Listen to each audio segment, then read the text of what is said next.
আজ থেকে কয়েক হাজার বছর আগে ইরানের অগ্নি পূজকদের মাথায় আসলো বছরের প্রথম দিন, সেটাকে তারা ফার্সিতে নওরোজ বলতো, মানে নতুন দিন।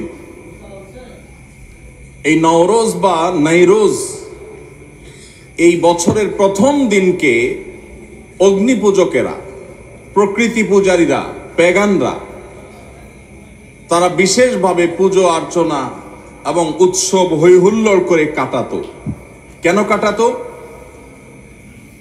কারণ তারা মনে করত, তারা বিশ্বাস করত, বছরের প্রথম দিনটিতে আনন্দ উৎসব এবং হৈহুল্লোড় করে যদি কাটানো যায়, তো প্রথম মুহূর্ত, প্রথম দিনটাকে উৎসব এর মাধ্যমে কাটালে সারা বছর ভালো থাকা যাবে, সুখে থাকা যাবে, স্বাচ্ছন্দ্যে থাকা যাবে, উৎসবে থাকা যাবে। এই ভুল বিশ্বাস এবং এই কুসংস্কারাচ্ছন্ন আকীদার উপর ভিত্তি করে সেই অগ্নিপূজকেরা তারা বছরের প্রথম দিনকে উৎসবের সময় এবং উপলক্ষ হিসাবে স্থির করলো। এটা ছিল আজ থেকে বহু হাজার বছর আগের ঘটনা। এটার শুরু এবং উৎপত্তি হলো ইরান থেকে। এরপর বহুকাল পর খ্রিস্টানরা এই কালচারটাকে ধারণ করলো। তারা তাদের যে খ্রিস্টীয় বর্ষ, সে খ্রিস্টীয় সন বা সালকেও তারা ওই অগ্নিপূজকদের যে সাল ছিল, সন ছিল, সেটার মতো করে এটার প্রথম দিনকে, প্রথম মুহূর্তকে তারা উদযাপন করা শুরু করলো। আজ সেই উদযাপন আমাদের মুসলমান সমাজেও এসে পড়েছে। তার নাম হলো 31st নাইট। এই 31st নাইটের এই কালচার, এটা এসেছে অগ্নিপূজকদের কাছ থেকে, খ্রিস্টানদের ঘাড় হয়ে এখন সেটা মুসলমানদের সমাজেও বসবাস করছে, টিকে আছে।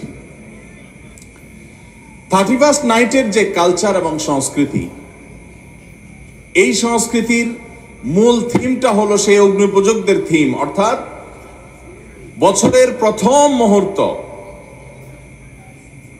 এই সময়টাকে যখনই রাত 12টা 1 মিনিট হবে, 31শে ডিসেম্বর, 31st নাইট, 31 ডিসেম্বর রাত 12টা পার হয়ে যখন 12টা 1 হয়ে যাবে, তখনই সব পটকা ফুটিয়ে, আতশবাজি করে, ফানুস উড়িয়ে, হই হুল্লোড় করে, গান বাজনা করে, উৎসব করে, ফুর্তি করে এই মুহূর্তকে কাটিয়ে তারা সারা বছর ভালো থাকতে চায়, উৎসবে থাকতে চায়, খুশিতে থাকতে চায়।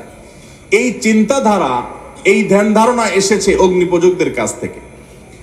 আমরা মুসলমানের সন্তান, মুহাম্মদুর রাসূলুল্লাহ সাল্লাল্লাহু আলাইহি ওয়াসাল্লামের উম্মত, তার অনুসারী।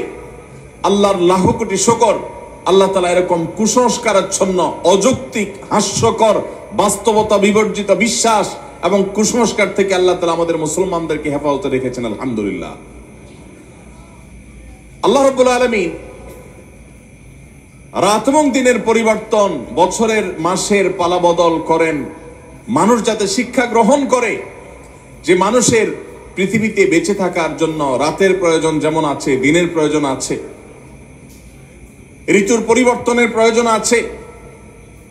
এই সবগুলো মানুষের প্রয়োজনে আল্লাহ তাআলা দিয়েছেন। মানুষ সেখান থেকে শিক্ষা গ্রহণ করবে, দার্স হাসিল করবে, সেখান থেকে মানুষ আল্লাহ রাব্বুল আলামিনের কৃতজ্ঞতা আদায় করবে। এই জন্য আল্লাহ তাআলা এগুলো দিয়েছে। আল্লাহ তাআলা বছরের পালাবদল এই জন্য দেননি যে মানুষ সেটাকে ফুর্তি করবে, উৎসব করবে, উৎসব এবং ফুর্তি করে কাটাবে। ভাইরা আমার, সবচেয়ে দুর্ভাগ্যের ব্যাপার, সবচেয়ে হাস্যকর ব্যাপার হলো আজকের পৃথিবীতে যারা নিজেদেরকে বিজ্ঞান মনস্ক দাবি করে, যে মানুষগুলো নিজেদেরকে বিজ্ঞান এর অনুসারী মনে করে, সেই মানুষগুলো সেই হাজার হাজার বছর আগের অগ্নিপূজকদের সেই হাস্যকর এবং মিথ্যা, বাস্তবতা বিবর্জিত বিশ্বাসকে তারা ধারণ করে আছে।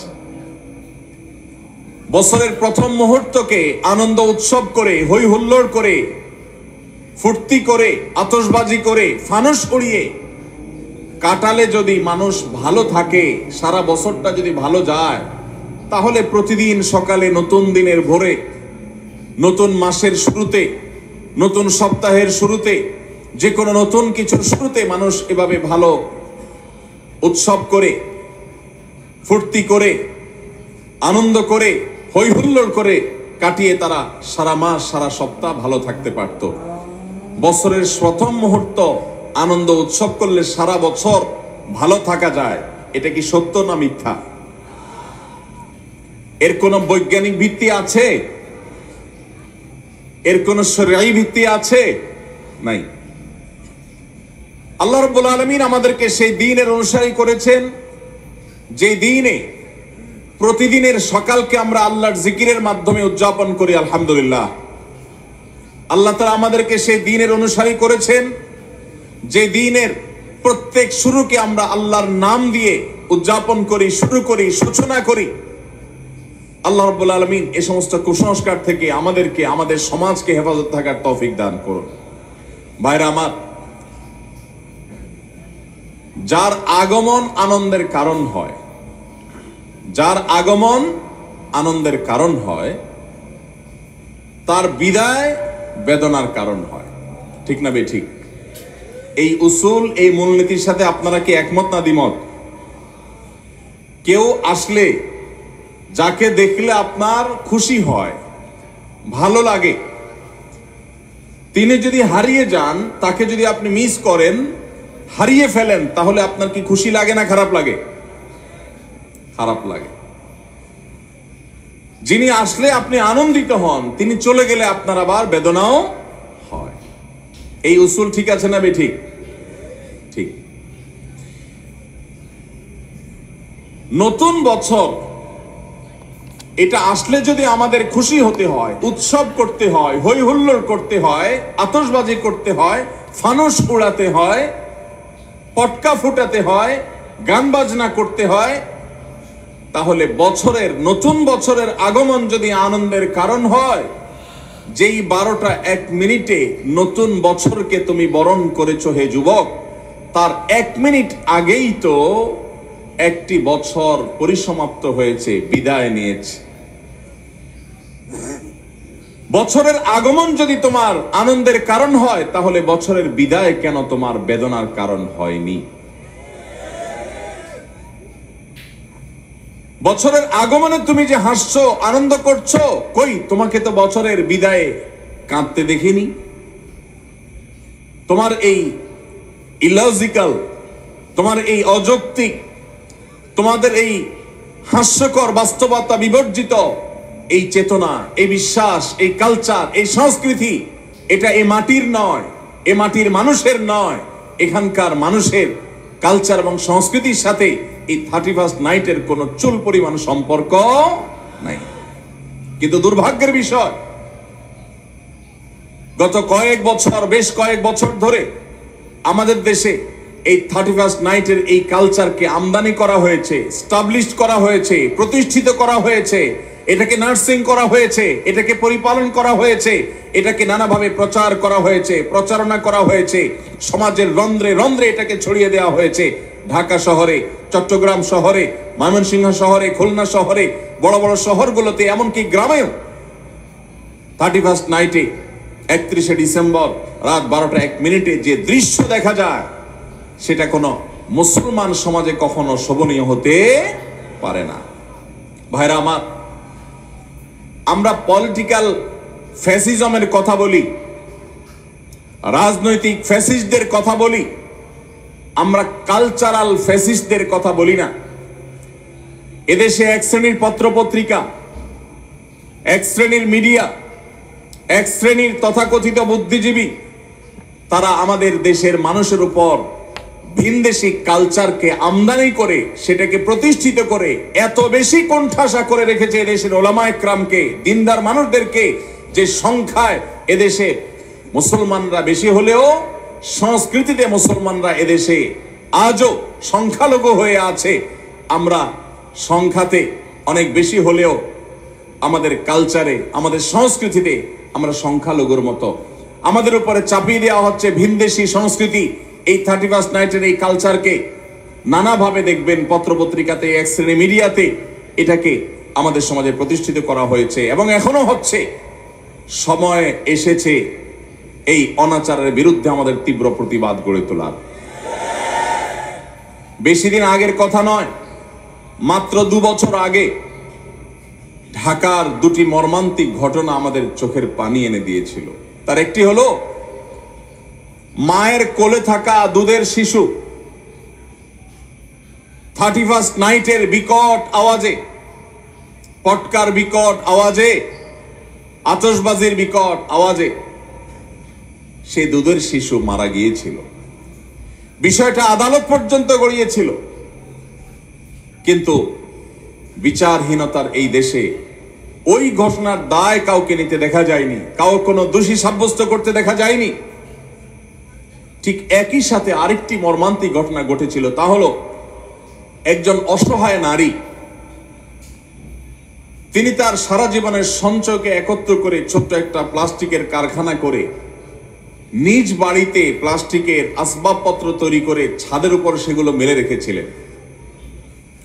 এই 31st নাইটের আতশবাজির আগুন উড়ে এসে তার ছাদের উপর থাকা সেই প্লাস্টিকের উপরে পড়ে তার সমস্ত প্লাস্টিকগুলোকে পুড়ে ছাই করে ফেলেছে। এই যে মায়ের কোলে থাকা শিশুর মৃত্যু, আরেকজন অসহায় নারী উদ্যোক্তার সর্বস্ব হারিয়ে যাওয়া, আতশবাজির আগুনকে অপরাধীর কাঠগড়ায় দাঁড় করিয়ে চিরতরে নিষিদ্ধ করার বিচার করবার জন্য এই 2টি ঘটনা কি যথেষ্ট নয়? কিন্তু ভাইরা, প্রতি বছর প্রশাসনের ভাইরা, পুলিশ, বিভিন্ন সেক্টরে যারা আইন শৃঙ্খলা রক্ষা করার দায়িত্বে নিয়োজিত আছেন, তারা প্রতি বছরই প্রায় এই আহাজারি করেন যে 31st নাইট উপলক্ষে কোনো প্রকার পটকা ফুটানো যাবে না, আতশবাজি করা যাবে না, ফানুস উড়ানো যাবে না। প্রতি বছরই তারা হাহাকার করেন, আর্তনাদ করেন। এই বছরও তারা ইতিমধ্যে ঘোষণা জারি করেছে যে 31st নাইট উপলক্ষে কোনো ফানুস উড়ানো যাবে না, কোনো আতশবাজি চলবে না, কোনো ফটকা উড়ানো চলবে, বাজানো চলবে না। কিন্তু কে শুনে কার কথা? ঢাকার মতো, চট্টগ্রামের মতো এবং অন্যান্য বড় বড় জেলা শহরগুলো যেগুলো আছে, সমস্ত শহরের মতো যেই জায়গাগুলোতে বৈদ্যুতিক তার আমাদের মাথার উপরে জালের মতো বিছানো আছে, এই আতশবাজির আগুন যেই কোনো সময়, যেই কোনো এলাকায় শত শত হাজারো মানুষের আগুনে পড়ে ছাই হওয়ার কারণ হওয়ার আগেই এই 31st নাইটের এই অপসংস্কৃতিকে ঝেঁটিয়ে আমাদের সমাজ থেকে বিদায় করতে হবে। ভাইরা আমার, সংস্কৃতির উৎপত্তি হলো ধর্ম। সংস্কৃতি কখনো অঞ্চল ভিত্তিক হয়, ভাষা ভিত্তিক হয়, ধর্ম ভিত্তিক হয়, কিন্তু এই 31st নাইটের এই কালচার, এটা কোনো ধর্মের মানুষের ধর্মীয় কালচার নয়, এটা এই মাটি এবং এই দেশেরও কালচার নয়। তাহলে ভিনদেশী এই কালচারকে যারা পরম আদরে পদম যত্ন করে এটাকে লালন পালন করেছে, আরেকটি কালচার আসছে 14ই ফেব্রুয়ারি, এই সমস্ত কালচারগুলোকে সমাজে প্রতিষ্ঠিত করা হয়েছে অত্যন্ত সূক্ষ্মভাবে, আমরা অনেকে টেরও পাই নাই। ভাইরা আমার, বিনোদনের নামে, নাটক সিনেমার নামে এই দেশে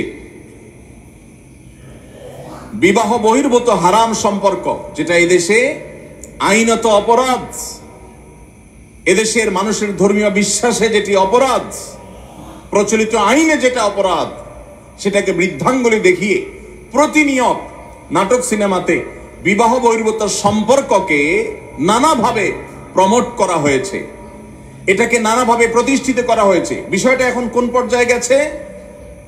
সোশ্যাল মিডিয়াতে যারা বিচরণ করেন তারা জানেন। বিষয়টাকে এমন পর্যায়ে নিয়ে যাওয়া হয়েছে যে আজকের ছেলেমেয়েরা, মুসলমানের সন্তানরা বফ গফ, বয়ফ্রেন্ড গার্লফ্রেন্ড বলে পরিচয় দিতে ন্যূনতম কোনো হেজিটেশন, ন্যূনতম কোনো অস্বস্তি বা ন্যূনতম কোনো লজ্জা বা কুণ্ঠা বোধ করে না। স্বামী স্ত্রী পরিচয় দেওয়াটা মানুষের জন্য যেমন স্বাভাবিক ব্যাপার, তার চাইতেও বেশি স্বাভাবিক হয়ে গেছে এখন এই তথাকথিত বফ গফ এই পরিচয় দেওয়াটা।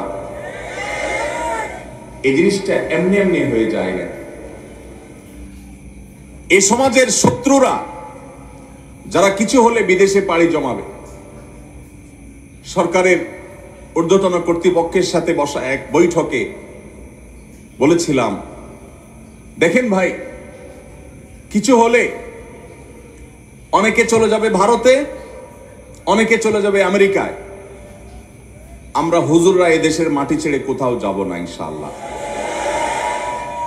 আপনারা কেউ ভারতে যাবেন, কেউ আমেরিকায় যাবেন, কেউ ইংল্যান্ডে যাবেন, কেউ ইউরোপে যাবেন, আপনাদেরকে ওয়েলকাম গোটা পৃথিবী করবে।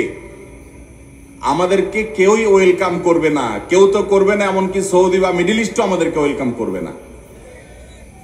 আর ওয়েলকাম করুক বা না করুক, এই মাটি ছেড়ে এদেশের মুসলমানরা পৃথিবীর কোথাও যাবে না। এই মাটিকে নষ্ট করতে আপনাদেরকে দেওয়া হবে না। আপনারা এই মাটি নষ্ট করবেন, করে এরপরে বিদেশে পাড়ি জমাবেন, এই দেশকে লুট করে নিয়ে চলে যাবেন, এরপরে বিদেশে গিয়ে স্বামী সন্তান নিয়ে বেঁচে থাকবেন। এটা আমরা মুসলমানরা ইনশাল্লাহ হতে দেব না। আমাদের এই সমাজকে নষ্ট করে সেখানে যুবকদেরকে চরিত্রহীন করে তাদের কাছে জেনা ব্যভিচারকে ডাল ভাত করে দেওয়ার জন্য এদেশের যে সমস্ত নাটক সিনেমাগুলোর দায় আছে, বিবাহ বহির্ভূত সম্পর্কের কারণে যত বাবা মার অবাধ্যতার ঘটনা ঘটেছে, যত অসামাজিক কার্যকলাপ হয়েছে, যত ভ্রূণ হত্যা হয়েছে, যত গর্ভপাত, অবৈধ গর্ভপাতের ঘটনা ঘটেছে, যত আত্মহত্যার ঘটনা ঘটেছে, যত শিক্ষার্থীর শিক্ষা জীবন ধ্বংস হয়েছে, ক্যারিয়ার ধ্বংস হয়েছে, তার সবগুলোর জন্য এই দেশে এই বিবাহ বহির্ভূত সম্পর্ককে নাটক সিনেমার নামে, নোবেল উপন্যাসের নামে যারা প্রতিষ্ঠিত করেছে, তারা এই সমস্ত অপরাধগুলোর জন্য দায়ী এবং তাদের বিচার হওয়া উচিত। আজ আমার মুসলমানের সন্তান, আমার যুবক ভাই, সে তার হারাম সম্পর্ক আছে কোনো মেয়ের সাথে, সে পরিচয় দিতে তার ন্যূনতম কুণ্ঠা হয় না। এক সময় কুণ্ঠা হতো, এর দায় আরেকটি জায়গায় গিয়ে পড়ে, সেটা হলো শিক্ষার নামে পাঠ্যপুস্তকের মধ্যে বিবাহ বহির্ভূত সম্পর্ককে স্বাভাবিকরণের একটা প্রচেষ্টা গত কয়েক বছর ধরে চলে আসছে। এটা নিয়ে আমরা কাজ করেছি। বছর দুয়েক আগে একবার সরকারের একটা এজেন্সির সাথে একটা দীর্ঘ বৈঠক হয়েছিল আমার এই বিষয়ে। সেখানে নোট নিয়ে গিয়েছিলাম, বলেছিলাম, ভাই বলেন, মুসলমান তো বটে, এদেশের হিন্দু, এদেশের খ্রিস্টান, এদেশের বৌদ্ধ, এদেশের যে কোনো ধর্মের মানুষের অনুসারীরা, তারা কি বিবাহ বহির্ভূত সম্পর্ককে অ্যাপ্রিসিয়েট করে কি করে না? এটার উত্তর আমাকে দেন। এদেশের সকল ধর্মের মানুষ বৈবাহিক উপায়ে তারা সংসার করতে, পারিবারিক ব্যবস্থাপনা গড়ে তুলতে তারা অভ্যস্ত। এই কালচারটাই হলো এই মাটির কালচার। এই মাটিতে বিদেশিদের বস্তা পচা সস্তা কালচার আমদানি করে আমার তরুণদের চরিত্রকে নষ্ট করবার অধিকার আপনাদেরকে কে দিয়েছে? দুর্ভাগ্যজনক হলেও সত্য, আজ পাঠ্যপুস্তকগুলোতে শিক্ষার নামে আমরা দেখেছি গত বহু বছর ধরে আমাদের তরুণ তরুণীদেরকে, আমাদের কিশোর কিশোরীদেরকে অবৈধ সম্পর্ক করবার জন্য তাদেরকে নানাভাবে প্ররোচনা দেওয়া হয়েছে, তাদেরকে নানাভাবে উৎসাহিত করা হয়েছে। নবম শ্রেণী জানার জন্য সপ্তম শ্রেণী বইয়ে এই গল্প পর্যন্ত ছিল যে কোনো ছেলে স্কুলের কোনো মেয়ের সাথে হারাম সম্পর্ক করলে বাবা মা যদি সেখানে বাধা দেয়, তাহলে সেক্ষেত্রে বাবা মার সে বাধা দেওয়া অন্যায়, এটা তাদের নৈতিক, এটা তাদের অধিকার, এটা তাদের চাওয়া। পশ্চিমাদের অনেক ভালো দিক আছে, তারা জ্ঞানে বিজ্ঞানে অবকাঠামোতে অনেক কিছুতে তারা আমাদের চাইতে এগিয়ে আছে, কিন্তু পরিবার ব্যবস্থাপনায় তারা আমাদের থেকে কতটা পিছিয়ে আছে? জ্ঞানে বিজ্ঞানে অবকাঠামোতে, শিল্পে, উন্নতিতে তারা যদি আমাদের চাইতে 500 বছর এগিয়ে থাকে, পারিবারিক ব্যবস্থাপনায় আমরা তাদের চাইতে 1000 বছর এগিয়ে আছি আলহামদুলিল্লাহ। অতএব